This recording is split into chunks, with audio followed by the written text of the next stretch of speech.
그럼 우리가 이 모든 것을 하나님을 만났고 이제 우리가 하나님의 자녀된 신분을 가진 크리스찬이 되었는데, 그럼 지금부터 우리는 어떻게 무엇을 시작해야 되는가에 대한 제목을 가지고 같이 말씀을 나눠볼까 합니다.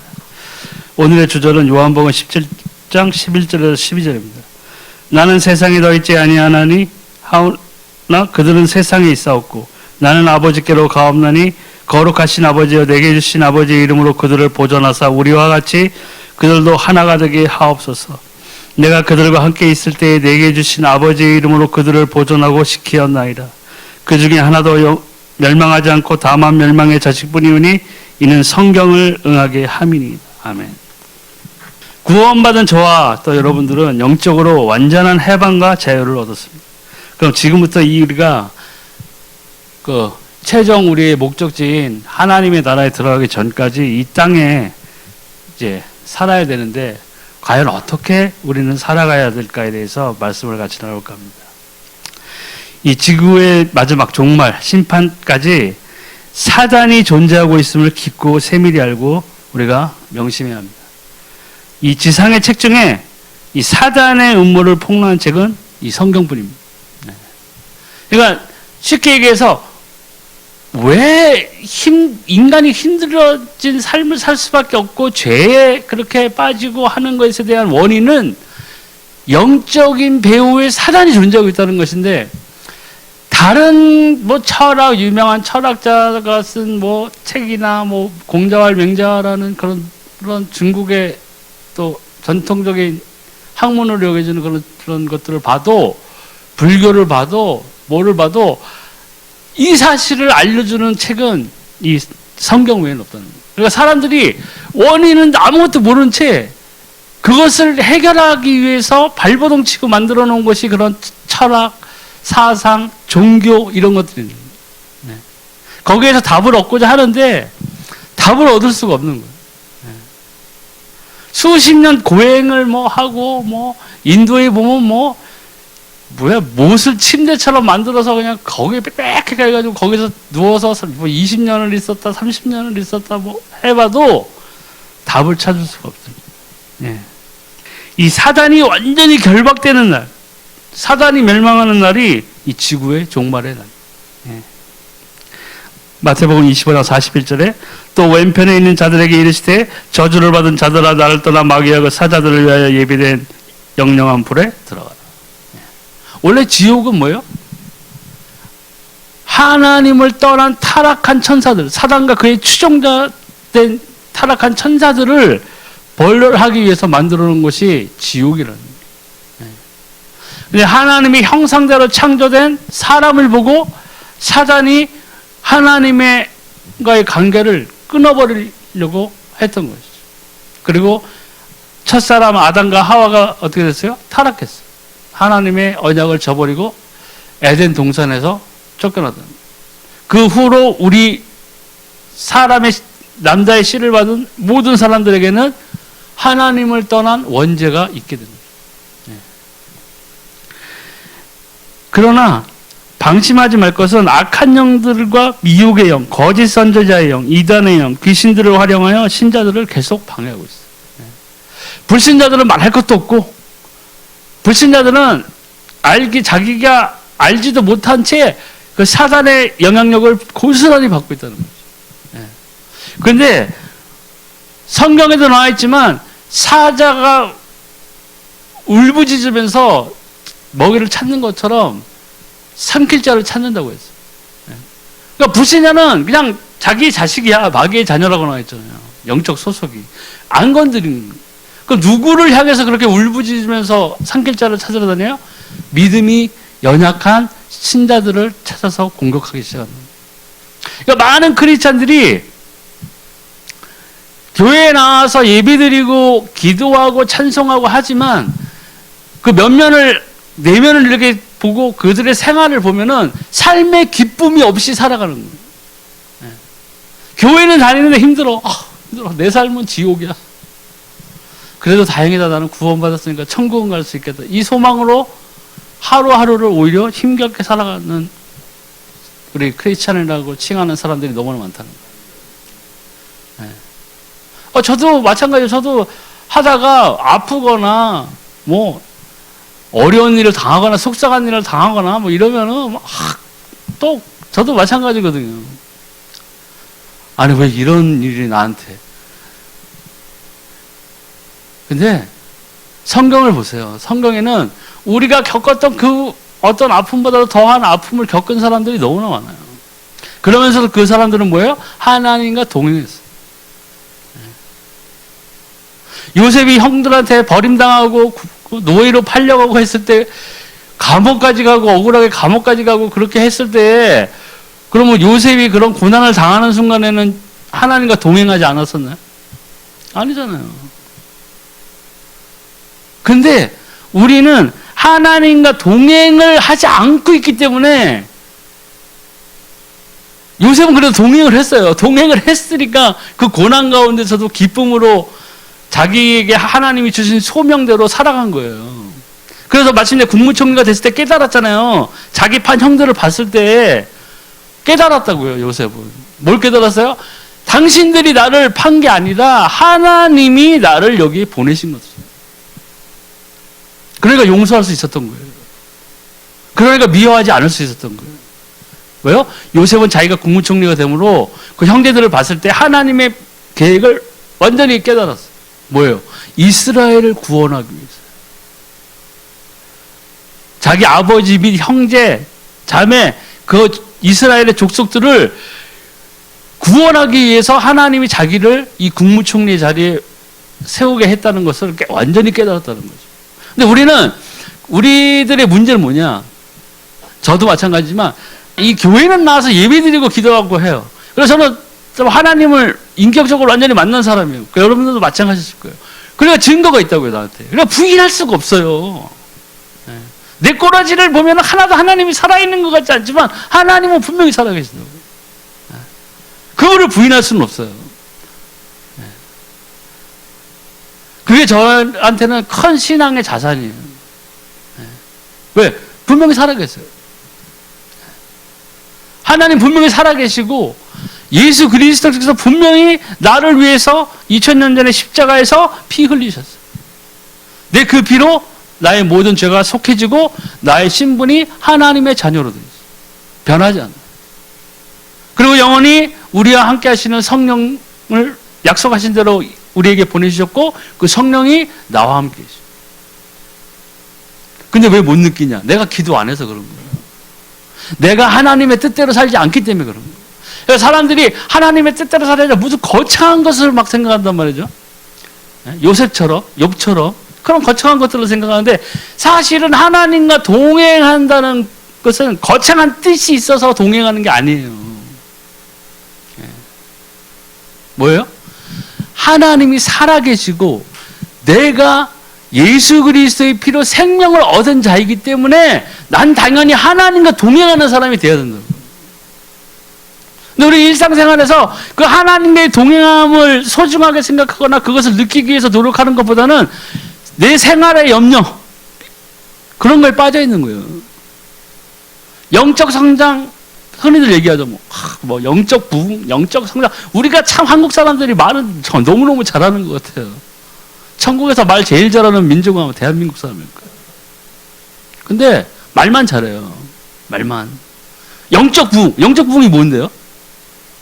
그 궁금하더라고. 영적 부흥 맨날 외쳐. 영적 부흥. 영적 폭발 성장. 문구들은 엄청 화려해. 영적 성장이 뭔데요? 물어보고 싶더라고요, 그분들한테. 그 영적 성장이 뭐예요? 다 얼버무려 보면. 아예 뭐 그런 거 있어. 초신자가 별걸 다 물어봐. 제가 봤을 때 그 사람들조차도 영적 성장에 대한 정확한 의미를 모르는 거예요. 제가 생각하는 영적 성장은 뭔지 아세요?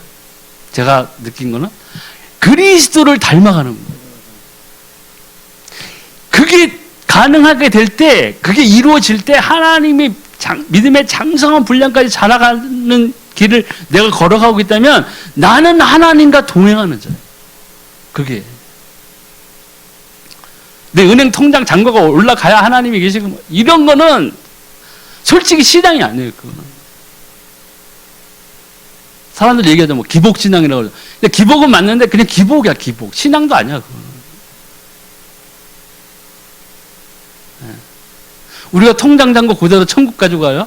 하나님이 달란트 보고 칭찬한 게 우리 통장 잔고 보고 칭찬한 거예요? 야, 네가 지상에서 235억을 벌었구나. 나는 너에게 1원의 달란트를 줬는데 네가 이렇게 큰 성장을 하고, 이게 아니란 얘기예요. 우리가 이 땅에 있어 거할 때 얼마나 하나님을 닮아가는 삶을 살아가는 게 그게 우리의 영적 성장이에요. 그걸 지켜보는 주위의 사람들로부터 칭찬을 받아야 되는 거예요. 야, 정말 예수 믿더니 네가 완전히 변했고 넌 정말 하나님과 함께하는 사람이다. 그걸 얘기를 누가 들었어요? 요셉이 들은 거예요.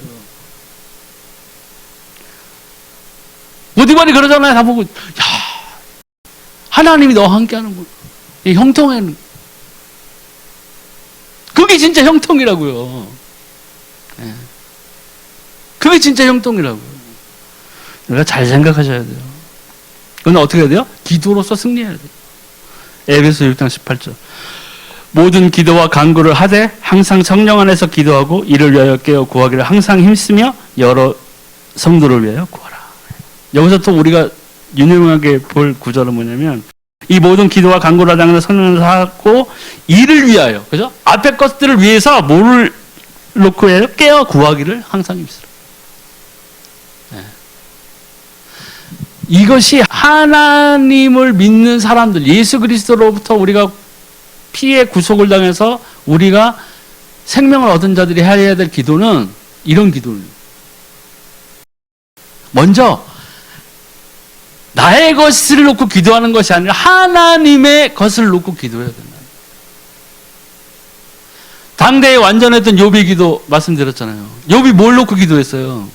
우리 아들 잘 되게 해주세요. 낙타가 낙태하는 일이 없도록 해주세요. 양이 새끼를 부리면 한 번에 10마리씩 낳게해주세요. 이런 기도했어요? 아니죠.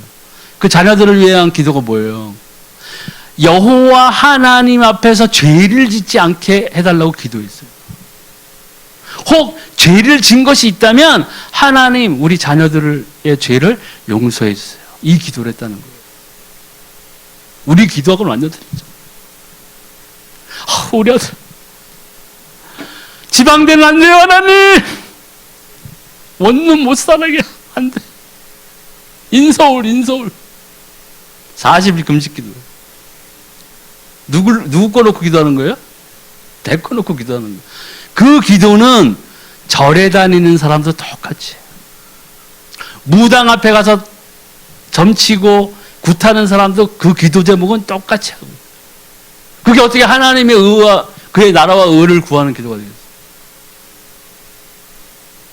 우리 막 성경 볼 때 뭐 욥의 그런 걸 보면은 그런 기도를 했다는 거는 관심도 없어. 동방의 거부. 우리 자식 새끼 속속인데 하나님 아예 싹 다 데려가시고 그냥 돈도 다 세팅해 주세요. 욥처럼 이렇게 한다고요. 그래 하나님이 그 기도를 들으시겠어요? 네? 욥이 부자가 된 것은 뭐예요? 그가 완전한 뭐에 완전한 자예요? 하나님 앞에서 완전한 자였기 때문에. 그러니까 하나님이 복을 주신 거라고요. 너무 예뻐서. 네. 사단도 인정했잖아요. 사단도 하나님 앞에 와가지고 야 네가 동방에 뭐 세상을 두루두루 돌아다니다 왔습니다. 그랬더니 하나님이 뭐라고 했어요? 야 너 동방에 욥 봤냐? 그처럼 나에게 완전한 자가 없다. 에이 하나님이 걔한테 돈 주고 다 먹을 거 주고 다 하니까 그런 거죠. 그런 거 없애면 걔 원망할 거려? 이렇게 된 거라고요. 그 시작의 발단은. 네. 하나님 앞에서 완전한 자였어요. 그 말은 하나님의 마음에 완전히 합당한 자였다는 거예요. 모범생이었다는 거예요. 모범 케이스. 하나님이 그렇게 생각하실 수도 있었겠죠. 첫사람 아담이 널 닮았으면 정말 얼마나 좋았을까. 이럴 수도 있어요.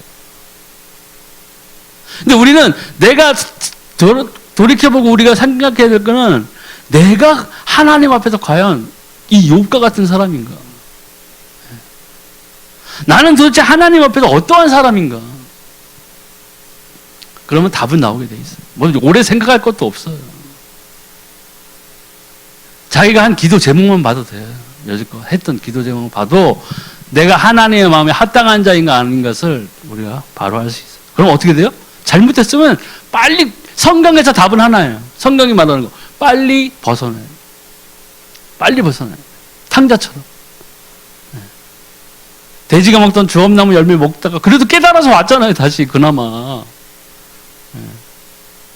돌아왔을 때, 그게 회개해서 돌아왔을 때 하나님은 어떻게 해서요? 나가가 아니라 받아주신다. 다시. 우리가 너무 이뻐서요? 아니요. 우리를 위하여 대속하신 예수 그리스도의 피값으로 우리를 자녀로 삼아주신 거예요.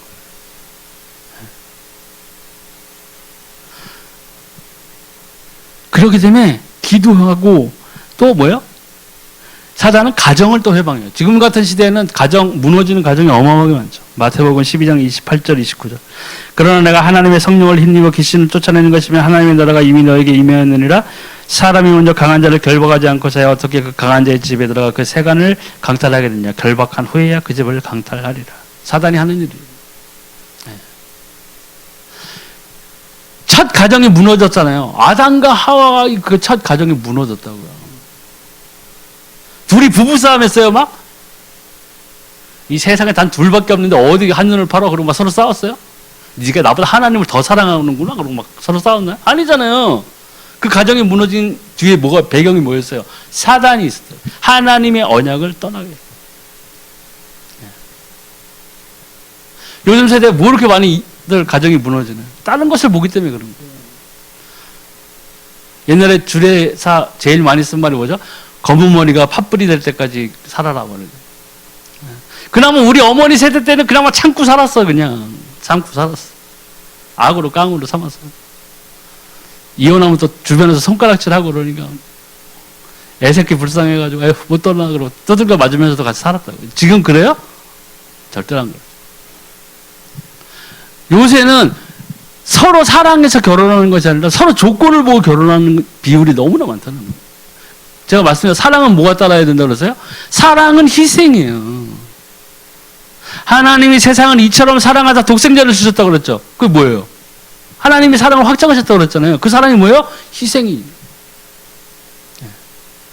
어머니의 사랑을 한번 떠올려 보세요. 어머니의 극진한 한없는 내리사랑이 뭐예요? 희생이 희생. 어머니는 짜장면을 싫다고 하셨다잖아요. 속으로 좋아하면서. 자기 것을 다 포기하고 내던지는 게 그게 사랑이라고. 그러니까 부부간에도 서로 사랑해서 결혼한다면 정말 상대방을 위해서 네 모든 걸 다 내던져 각오를 하고 살아야 되는 거예요.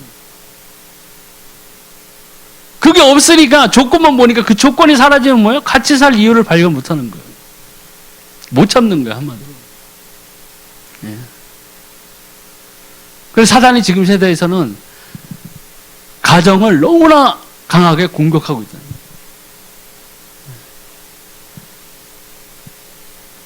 그러니까 사단의 전략은 태초부터 지금까지 변함이 없어요. 가정을 흔들어버려요. 또 불신자 확신 없는 자를 찾아다니는 베드로전서 5장 7절 8절 너희 염려를 다 주께 맡기라 이는 그가 너희를 돌보십니다. 근신하라 깨어라 너희 대적 마귀가 우는 사자같이 두루다니며 삼킬 자를 찾나. 여기 나오죠. 어떤 사람을 찾아다녀요? 이 확신 없는 사람들. 긴가민가하는 사람들. 하나님 아직 만들지 못한 사람들. 마구마구 흔들어버린 사람. 그러니까 그런 사람들이 어떻게 해요? 이단으로 빠져나가기도 하고 아니면 믿음을 저버리게 되고 이러한 여러 갈등 가운데서 넘어지게 돼 있던 거예요. 이걸 한번 허용하면 7배의 능력으로 더 침투해 옵니다. 여기 나오죠. 마귀가 사람의 마음을 떠났다가 다시 여러 군데 돌아다니다가 다시 자기가 있던 거기에 가보니까 깨끗하고 잘 청소가 돼 있어가지고 자기보다 악한 귀신을 7을 더 데리고 들어간다고. 네. 그러니까 잠시 어떤 정신적인 치료, 어떤 마음의 위로, 심리적 상담으로 인해서 상태가 좋아져 보일 수는 있지만 근본적인 것을 해결하지 못하면 그 나중에 형편은 더 어려워져요. 포기하지 않아요, 사탄은요. 그렇기 때문에 뭐예요? 각종 질병, 불치병, 이름 모를 병을 갖다 줘요. 예. 마태복음 8장 15장 17절에 이제 치유하는 그런 것들이 나오죠. 얼마나 많은 사람들을 치유했는지 몰라요. 예. 제자들이 그랬잖아요. 그걸 다 책에다가 적으려면 이 세상에 그 책을 다 담아놓을 수 없을 정도로 많은 사람들이 고침을 받고 귀신 들림에서 자유함을 얻었던 거예요. 그만큼 많은 사람들이 예수님 오신 그 상태에서 봤을 때에 영적인 소속이 다 뭐예요? 마귀의 자녀였다는 거예요. 고통받고 있었다는 거예요. 귀신 들린 뭐 군대 귀신도 있었고 귀신 들린 허다하게 많았던 거예요. 그런 상태가 되었다는 것입니다. 또 정신적으로도 혼란을 줘요. 예. 여기서도 마가복음 5장 1절 10절 사도행전 16장 16절 18절에 보니까 예, 귀신 들린 자들이 여기 쭉 나오잖아요. 예. 이게 뭐예요? 사단이 공격하고 있다는 거예요. 예. 우리가 왜 밖에 나가면은 날구지면은 정신 이상한 사람들 막 돌아다닌다고 뭐 그런 말 하잖아요. 날구지하러 나왔나 보다 막 이러면서 그런 사람들 보면 근데 그 사람들이 뭐예요? 막 허공에다 대고 얘기하고 막 이러는 것들이 진짜로 그걸 사람들이 귀신과 소통하고 있다는 거예요. 우리 눈에 보이지 않아서 그렇지. 네. 자유함을 얻을 수가 없었던 거예요. 그런 것들의 많은 퍼센트를 차지하는 게 뭐예요? 그 선조들, 부모들 그 윗대부터 내려오는 우상숭배의 결과들. 우상숭배의 결과.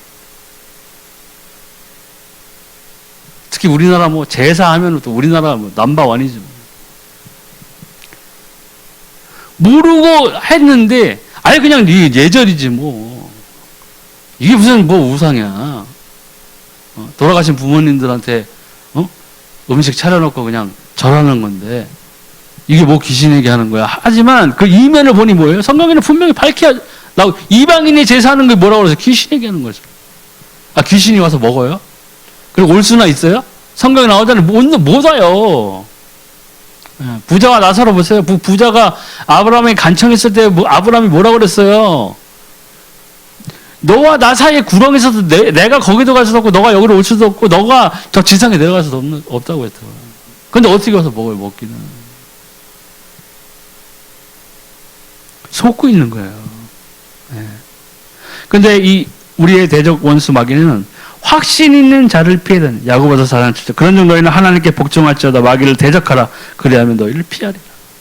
하나님과 동행하는 사람, 하나님의 언약 아래 거하는 사람, 하나님을 닮아가는 사람, 예수 그리스도의 형상을 쫓아 살아가는 사람, 그게 진짜 크리스천. 사단은 피해. 그래서 뭐예요? 예수님 뭐라고 했어요? 내가 세상을 이겨노라. 세상이 감당할 수 없는 믿음이.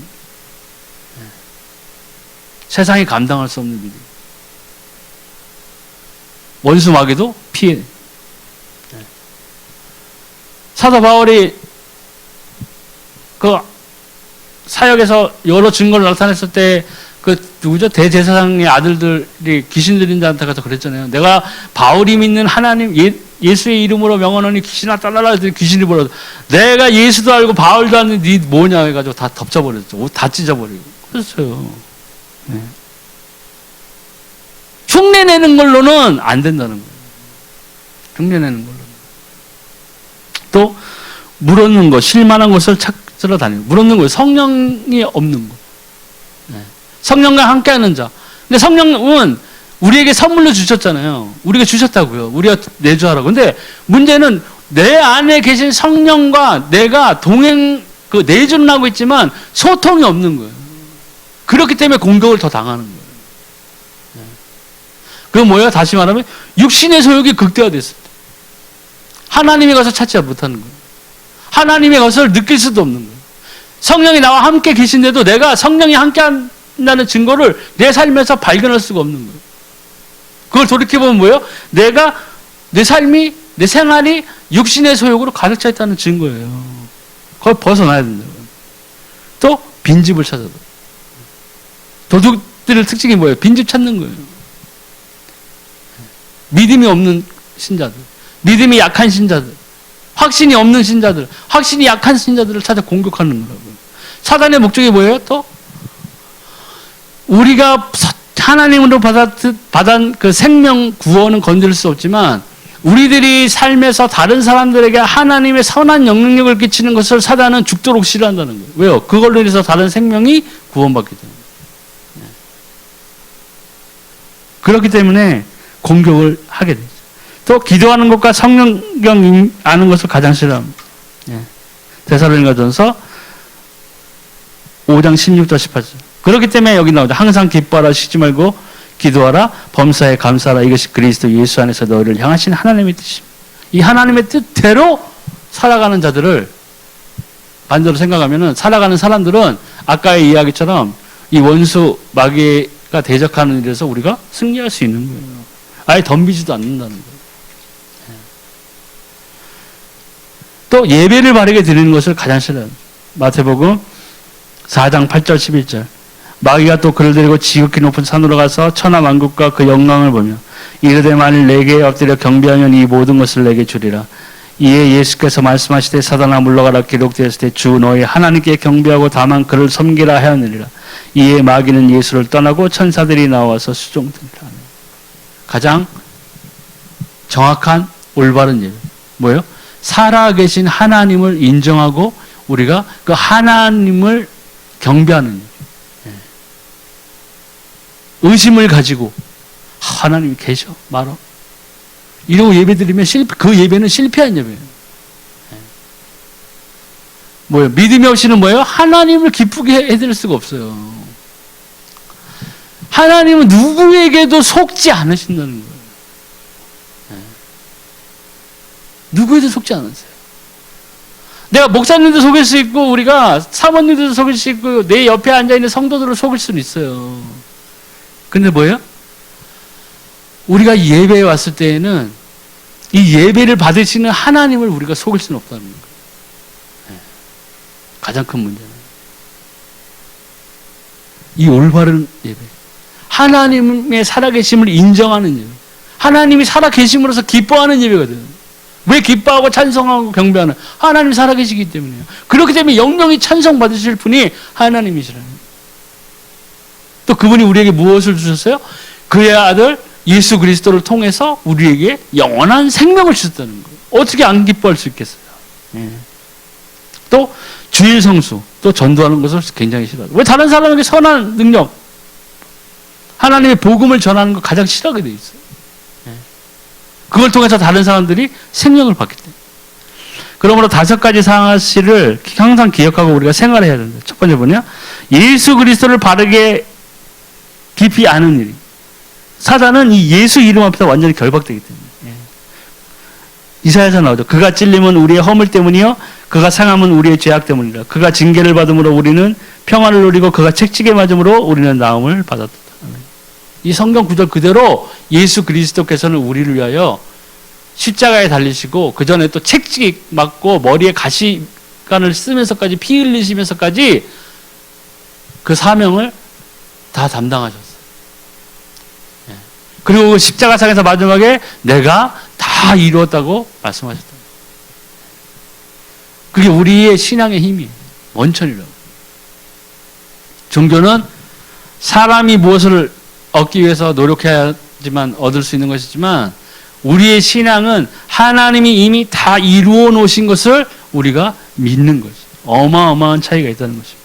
또 성경에 게시된 성삼위 하나님의 능력을 믿는 믿음이 깊어져야 합니다. 요한복음 3장 16절. 하나님이 세상을 이처럼 사랑하사 독생자를 주셨으니 이는 그를 믿는 자보다 멸망하지 않고 영생을 얻게 하려 하십니다. 아멘. 이게 우리 믿음이에요. 예수 그리스도께서 이 땅에 오신 이유는 단 하나예요. 우리의 죄를 속하시고 우리에게 영원한 생명을 주시기 위함. 또 예수 그리스도를 중심의 가정에 그 내가 처한 삶의 현장 속에서 영접하는 기도와 믿음을 잃지 말아야 합니다. 그 영접이 참 중요한 것이죠. 그 성경에 나오죠. 마음에 믿어 의에 이르고 입술로 시인하여 구원에 이른다. 요한계시록에도 말씀하시죠. 내가 문 밖에서 두드리니 누구든지 내 음성을 듣고 문을 열면 뭐예요? 내가 그 안에 들어가고 그는 나와 더불어 먹고 마시라. 받아들이는 거예요. 영접이라는 것은. 무엇으로요? 예수 그리스도를 나의 구주로 시인하고 받아들입니다. 광야에서 불뱀에게 시달릴 때에 놋뱀을 들었을 때 그 놋뱀만 바라보면 살았어요. 노아의 방주 때에도 그 타락한 세대들을 향해서 그 방주를 세웠을 때 그 방주에 타기만 했어도, 들어가기만 했어도 살았던 거예요. 이러한 예시들을 통해서 성경은 예수 그리스도의 하실 일들을 다 우리에게 보여주고 있습니다. 또 예수 그리스도의 이름과 권능을 시인하고 증거하고 간증하는 일이 생활 속의 중심이 되면 승리하게 됩니다. 로마서 10장 9절 10절 내가 만일 내 입으로 예수를 주로 시인하며 또 하나님께서 그를 죽은 자 가운데서 살리신 것을 내 마음에 믿으면 구원을 받으리라. 아멘. 또 뒤에 나오죠. 사람이 마음으로 믿어 의에 이르고 입으로 시인하여 구원에 이르니. 이거 마찬가지예요. 우리가 처음 예수 그리스도를 만났을 때 이 영접하는 그 기도를 통해서 내가 예수 그리스도를 만난 것으로 끝나는 것이 아니라 그 이후에 나의 삶의 모습, 행적들은 뭐가 되냐면 내 매일매일의 삶이 이 예수 그리스도를 시인하는 삶이 되어야 되는 거예요.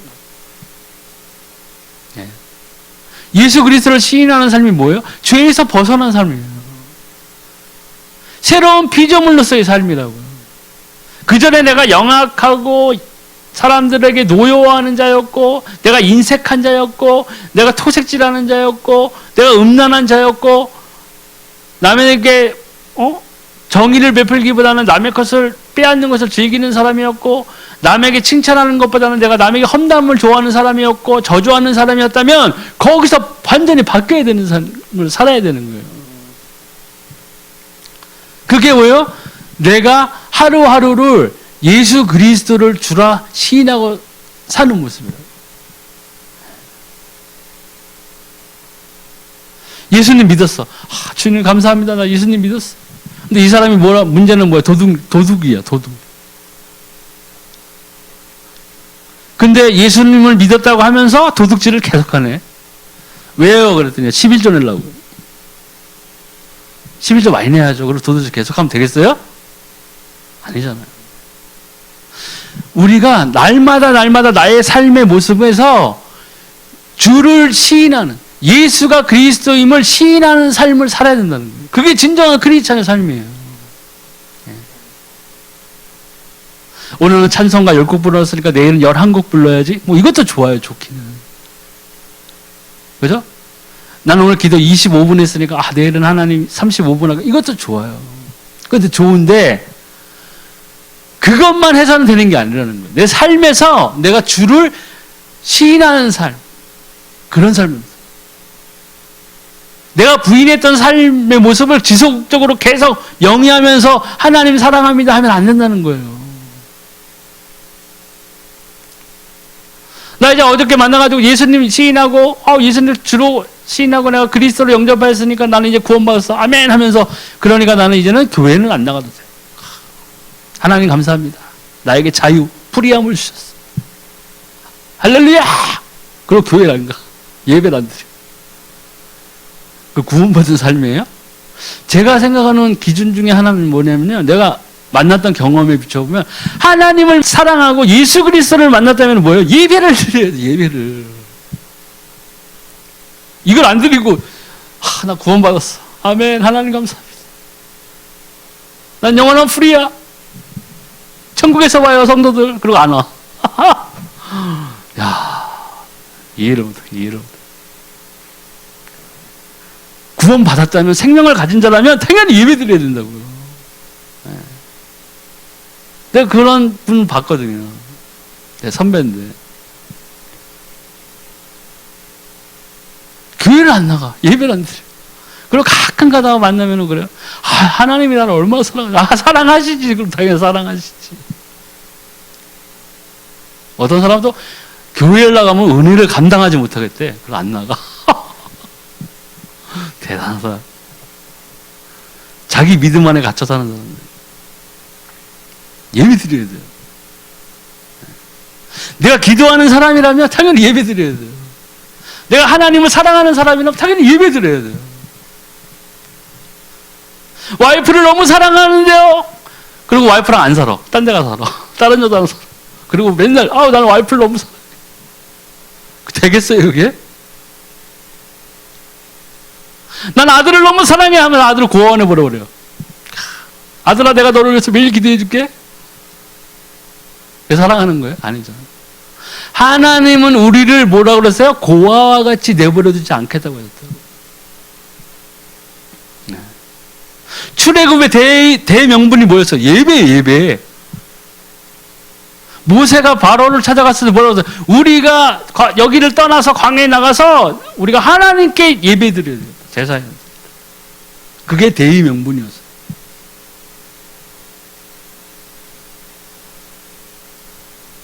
예배는 뭐예요? 예배는 뭐예요? 하나님을 인정하는 거예요. 하나님을 시인하는 거라고요. 하나님이 과연 계시기 때문에, 하나님이 정말 살아계시기 때문에 하나님 감사합니다. 그 예수 그리스도를 통해서 저에게 생명을 주신 걸 감사합니다. 그렇기 때문에 하나님 앞에 나와서 예배드립니다.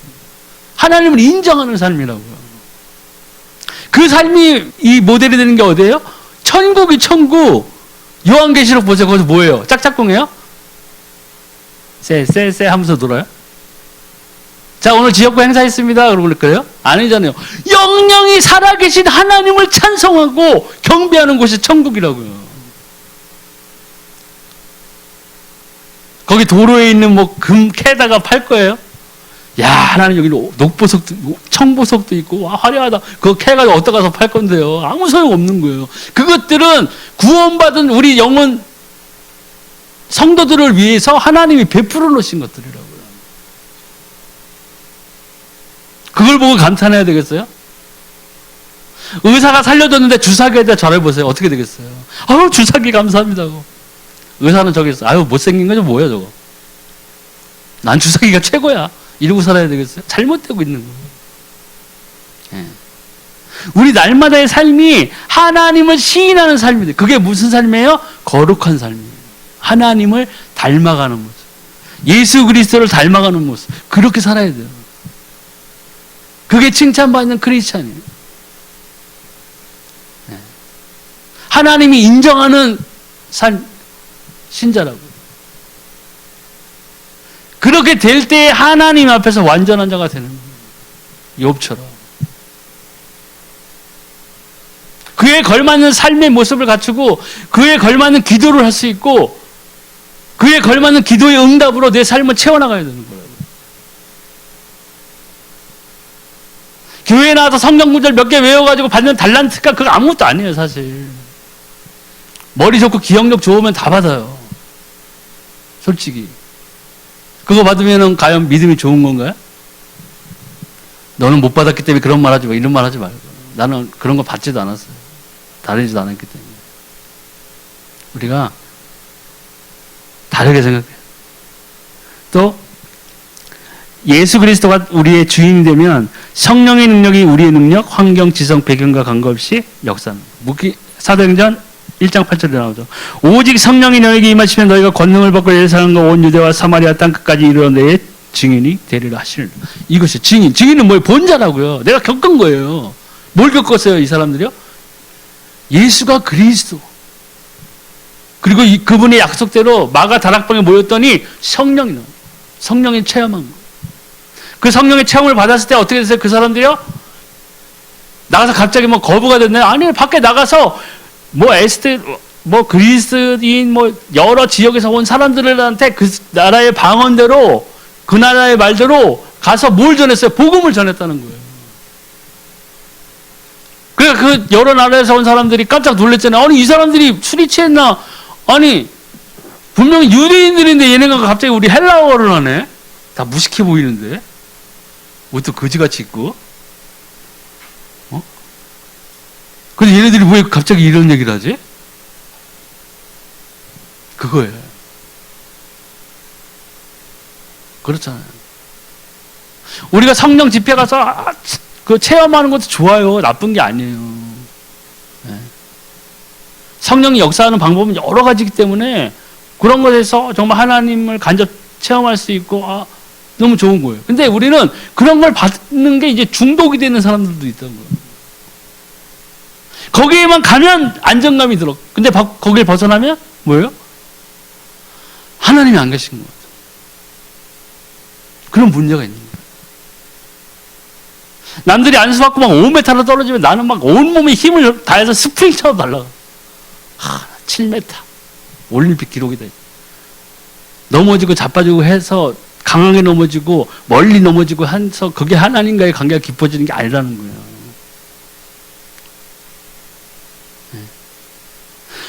그것보다는 내 삶에서 지금 내가 하나님 앞에서 어떤 모습으로 서 있는가가 더 중요한 거예요.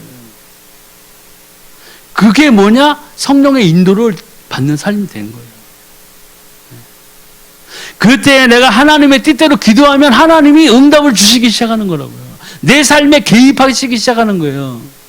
성경에서 하나님을 만났고 하나님의 뜻대로 산 사람들의 삶이 뭐예요? 하나님이 그 삶에 개입하신 거예요. 결정적인 순간에 하나님이 그 삶에 도움을 주시고 인도하셨던 거예요. 버려두지 않으셨다는 거예요. 그래서 매일 일일이 꽃이 매초 매 분마다 하나님이 내 귀에다가 음성을 들려주시고 이게 아니라는 거예요. 결정적인 순간, 하나님의 도움이 필요한 순간, 하나님의 지혜가 필요한 순간, 하나님의 치유가 필요한 시간에 하나님이 공급해 주시는 거예요. 그것을 느끼는 삶이 하나님 만나는 그날까지 내가 그것을 느끼는 삶이 그게 바로 하나님을 닮아가고 그리스도를 따라가는 삶이 되는 거예요. 성령의 인도함을 받는 삶이라는 거예요. 우리가 추구해야 되고 우리가 정말 하나님 앞에서 기도해야 될 부분들은 그러한 삶을 살 수 있도록 하나님 나를 도와주세요. 그 기도가 나와야 돼요.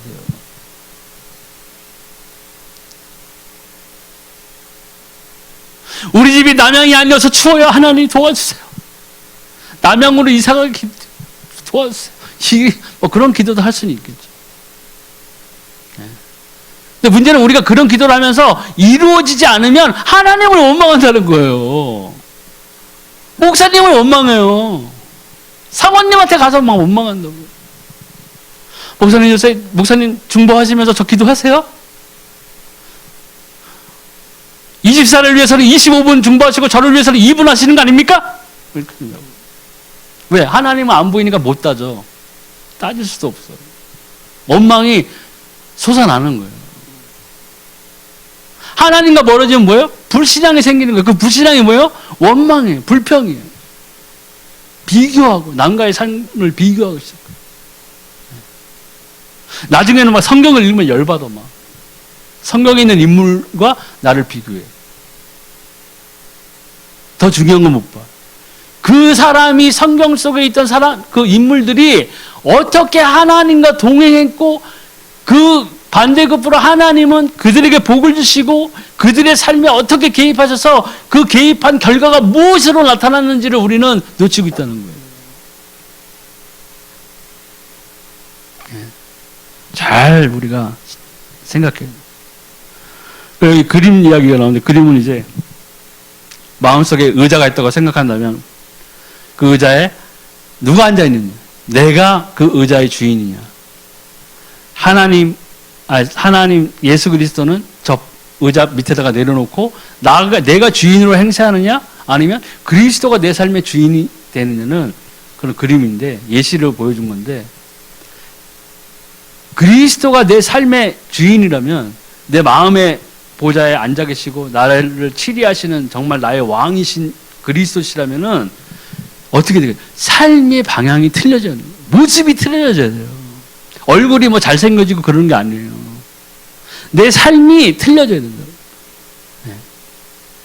하나님이 원하는 삶이 뭐예요? 그리스도를 닮아가는 삶. 남에게 선한 영향력을 미치는 삶. 하나님의 복음을 증거하는 삶이 되어야 된다는 거예요. 기본적으로. 꼭 선교사가 돼서 어디 가서 신학대학을 나와가지고 안수받고 뭐 필리핀 뭐 어디로 가고 이것도 중요하지만 그거는 사명이 있으신 특별한 하나님의 부르심을 받은 사람들의 삶이고 왜 우리는 왜 우리 주변에서 왜 그렇게 못하나요? 우리를 주변에서 벌써 예수 안 믿는 사람이 천지에 천지. 부산말로 진짜 천지 삐까리입니다. 우리가 그런 사람들에게 과연 어떤 영향력을 주고 있나 한번 생각해 보시라고요. 저 같아도 그래요. 솔직히 가족전도 진짜 힘들어요. 가족전도 힘들다고요. 어머니 살아계실 때도 막 진짜 마음 먹고 정말 예수님에 대해서 제대로 내가 오늘 복음 이거 내가 엄마한테 전해줘야 되겠다는 그 열망을 가득 품고 딱 들어가면 벌써 사건은 벌써 터져 있어. 사단이 뭐 다 알고 뭐 벌써 그냥 그런 분위기 조성이 안 돼. 엄마 예수님 딱 그러면 벌써 야 너나 가래 이 새끼 너나 가래 너나. 유씨. 네 방이나 치워 이씨. 그거 내가 또 겸손하게 해야 되는데 또 거기서 같이 맞불을 하라. 아휴 이러니 집안꼴이 꼴이지. 아휴 뭐야? 여러분 엄마가 우상숭배해서 이렇게 된 거야. 우상숭배. 막 불을 질렀어 나도. 그러니까 어떻게 대화가 되겠어요? 안 된다고요. 나는 막 복음에 엄마한테 복음 전해야지. 순수한 마음으로 들어가는데 그걸 누가 캐치하고 있었어요? 사단은 벌써 다 알고 있어. 힘들어요. 근데 내 삶이 하나님을 닮아가는 삶이 되고 예수 그리스도를 닮아가는 삶이 된다면은 믿음의 장성한 분량까지 자라는 그런 크리스찬의 삶이 된다면 그 주변에 있는 사람들이 내 가족들이 인정을 한다는 거예요. 그게 사도 바울이 말한 거예요. 너희들이 다른 사람들에게 선한 일을 베풀고 믿음의 가정들에게 더욱 그러하고 사람들에게 칭찬받는 사람이 되어라. 그게 뭐 스타가 되어서 인기 스타가 되어가지고 칭찬받아라 우상을 섬기듯이 네가 숭배를 받아라 이게 아니라 크리스찬의 삶을 살아가다 보니까 하나님을 닮아가는 삶을 살아가다 보니까 그 나온 열매 그게 열매예요. 내 삶의 열매란 말이에요. 그 열매를 보고 다른 사람들이 인정하는 삶 그게 크리스찬의 삶인 거예요. 그렇게 될 때 비로소 내가 내 삶의 주인이 그리스도 주 예수신 것을 내 삶으로 삶의 모습으로 인정하는 거죠. 그렇게 되고 이 모든 걸 항상 이 그리스도의 사명 중에 하나 있는 것은 항상 필요한 것이 치유 부분이 이제 제대로 일어나는 것이에요. 치유는 달리 말하면 언약 하나님의 능력을 체험하는 거죠. 이사야서에 나와 있던 예언된 그리스도의 모습 그대로 저가 아프고 병들고 옛날에 이런 때 이런 이사야서에 있는 말씀을 가지고 붙잡고 기도했다는 거예요. 하나님의 말씀이 분명히 이렇지 않습니까? 그리스도께서 우리의 나약하고 병든 것들을 놓고 다 해결하시기 위해서 십자가에 피를 흘리시지 않았습니까? 하나님 이 말씀이 나의 삶에 응하게 해주세요. 내 문제에 응하게 해주세요 하고 기도했다는 거예요. 그럴 때 그 말씀이 내 삶에 응하는 삶이 되는 것이 진정한 크리스찬의 삶인 거예요. 그러기 위해서는 뭐예요? 정시 기도가 필요해요. 시간을 정해놓고 하는 기도가 굉장히 필요합니다. 창세기 13장 18절에 이 아브라함이 장막을 옮겨 헤브론에 있는 마므레 상수리 풀에 이르러 거주하며 거기서 여호와를 위하여 제단을 쌓았더라. 그리고 다니엘이 시간을 정해놓고 하루에 3번 기도했었죠. 제9시기도 시간에 베드로가 요한이 사도가 성전에 올라갈 때 성전 미문에 앉아있는 안전뱅이를 만나고 그에게 생명을 전해주고 그를 치유하는 그런 사건들이 일어났어요. 정시기도라고 하는 것은 결국에 뭐예요? 그 시간만큼은 내가 하나님 앞에서 무릎을 꿇는 거예요. 인정하는 거예요. 하나님이. 내 시간을 희생하는 거예요.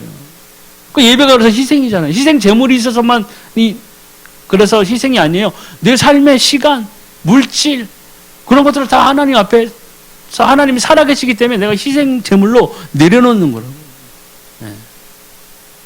또 무시로 기도해요. 쉬지 않고 기도하는 것이 바로 거예요. 생각날 때마다 기도하는 거예요. 창세기 39장 2절에 여호와께서 요셉과 함께 하심으로 그가 형통한 자가 되어 그의 주인 애굽 사람의 집에 있으니. 그럴 때 뭐예요? 형통함이 나에게 이르는 길이 되는 거예요. 형통은 다른 게 형통이 아니야. 하나님과 함께 하는 것이 내게 형통한 길이라는 거예요. 내가 꼭 잘돼서 뭐 일이 잘돼서 큰 부자가 되고 남에게 뭐 좋은 일을 할 수 있는 뭐 그런 스타가 되고 뭐 이런 것도 뭐 있을 수 있겠지만 여기에서 말하는 정말 그 형통함은 하나님과 내가 함께하는 거예요. 그 이상 형통한 일이 없어요. 우리의 가장 기쁜 일이 뭐가 되겠어요? 나중에 하나님의 나라에서 하나님과 영원히 거하는 거예요. 그게 영원한 생명이라고요. 그거보다 더 큰 선물이 있어요? 그것보다 더 큰 형통함이 있어요? 이 세상에서 쉽게 얘기해서 재물의 형통함, 부귀, 영화를 누리는 사람들은 수도 없이 많아요. 불신자들 중에서도요. 네. 그들과 비교해서 하나님은 나를 버리셨어 이럴 수 있어요? 근데 그런 생각을, 오해를 가지고 살아가는 사람들이 너무 많다는 거예요. 하나님이 나를 이렇게 사랑하셨다면 왜 나를 이런 꼴로 살겠어? 하나님 너무하신 거 아니에요? 이렇게 살고 있다고요. 아니에요. 세상 모든 것과 바꿀 수 없다고 그러잖아요. 찬송가에도 나오고 하잖아요. 그래요. 우리가 받을 수 있는, 하나님으로부터 받을 수 있는 가장 큰 선물은 이미 받았어요. 뭐예요? 영원한 생명을 받은 거예요. 더 이상 나에게, 하나님에게 내가 요구할 것은 사실 없어요. 영원한 생명을 얻었는데 뭘 또 요구했겠어요? 하나님 그래도요. 하나님 그래도요 좀 뭘? 그러니까 원망이 쌓이는 거예요, 자꾸. 그것만으로도 우리는 충분히 하나님께 감사할 이유가 있는 거예요. 그래서 우리는 예배 드릴 때 기쁨으로 예배 드려야 되는 거예요. 뭐요? 영원한 생명을 주셨다니까요. 영원한 생명을. 영원한 생명을 우리에게 주셨어요, 하나님께서. 안 기쁘세요? 아직 실감이 안 나다? 에휴, 그래도 하나님. 그럴 수도 있겠죠. 근데 그런 작은 삐뚤어짐이라고 하나? 그런 투정? 이런 것들이 사단에게는 좋은 무기가 되는 거예요. 사단은 이거 뭐라 그러죠? 이거 뜨개질에서 이거 스웨터 같은 거 짰는데 밑에 작은 실 같은 거 하나가 이렇게 탁 튀어나와 있죠? 그거 한번 빼면 어떻게 돼요? 어떻게 돼요? 다 풀려. 다 풀려요. 사단은 그 꼬투리를 잡아서 확 잡아 당겨버리는 거예요. 그렇기 때문에 우리는 이 무시기도, 정시기도를 통해서 나를 무장시키고 원수의 화전을 막아낼 아머를 우리가 갖춰야 되고, 또 이 기도를 통해서 하나님과의 관계가 회복되면서 더 관계가 좋아져요. 더 깊이 들어가요. 하나님이 정말 나에게 원하는 것, 하나님이 나의 삶에서 이루고자 하시는 일들, 이런 것들을 우리가 알 수 있고 또 그 일대로 내 삶을 바꿀 수가 있어요. 진로를 바꿔야 되는 거예요. 하나님의 뜻대로. 그래서 우리가 또 여기에서 더 나아가서 모여서 우리 합심 기도하죠. 두 사람이 예수 그리스도의 이름으로 모인 것은 뭐예요? 예수님이 내가 너와 그때 함께 하겠다고 했어요. 그렇기 때문에 우리가 한 뜻으로 기도해야 돼요. 또 이 문제가 생겼을 때는 우리가 또 집중해서 기도하는 거예요. 베드로 사도가 감옥에 있을 때 뭐예요? 그 사람들이, 다른 성도들이 집중적으로 기도했어요. 그들을 위해서. 어떻게 됐어요? 문제가 해결됐어요. 여러 합심기도, 집중기도, 또 대화로 기도할 수 있어요. 하소연하듯이 하나님 하면서 골방에 앉아서 기도할 수 있어요. 내가 아무도 나를 도와주지 않는 예수 믿는 걸 하나만으로도 손가락질하는 가족들과 살고 있다면 내가 이불 속에서도 기도할 수 있어요. 하나님과 대화하듯이. 또 영권 기도. 영적으로도 우리가 영으로 기도할 수 있어요. 그럼 뭐 벙어리인 사람들 기도 못해요? 김벙어리인 사람 기도 못하는 거예요? 할 수 있어요. 문제는 뭐예요? 하나님과 만났다면, 하나님과 만남이 있고 내가 그리스도 주 예수를 통해서 내가 영원한 생명을 받은 자라면 어떠한 모습으로도 우리는 하나님께 기도하는 거예요. 왜요? 하나님 분명히 살아계시기 때문에. 기도를 안 하면 응답이 없어요. 답이 없다고요. 기도는 영적인 호흡이라고. 호흡이 끊긴 삶이에요. 영적으로. 근데 뭘 기대할 수 있어요? 아무것도 할 수 없어요. 그래서 오늘 지금부터 어떻게 시작해야 하는가라는 제목을 갖고 말씀드렸지만 결국은 우리 크리스찬은 믿음과 신앙, 기도, 예배 이런 것들을 따로 구분해서 선택할 수가 없어요. 나는 믿음은 좋아. 그러니까 예배는 안 해. 안 드려. 이럴 수가 없다는 얘기예요. 난 하나님에 대한 사랑이 깊어. 근데 기도를 안 해. 그럴 수가 없다는 거예요. 네. 각기 다른 길이 아니라 이것은 하나의 길이에요. 하나님을 따라가고 예수 그리스도의 인도를 따라서 성령의 인도를 따라가다 보면 그것들은 같이 우리가 다 누려져야 되는 것이에요. 믿음, 기도, 예배 이거 다 분리되는 게 난 하나만 잘해. 난 예배는 엄청나게 잘 드려요. 주일 성수는 칼이야. 기도를 안 하네. 나는 남몰래 기도하는 거 아주 습관이 돼 있어. 완전히 난 기도파야. 하루에 나는 막 15시간, 12시간씩 기도해. 예배를 안 드려. 이럴 수가 없다는 거예요. 난 기도도 잘하고 예배도 잘 드리는데 성령의 인도는 받기 싫어. 이럴 수가 없다는 거예요.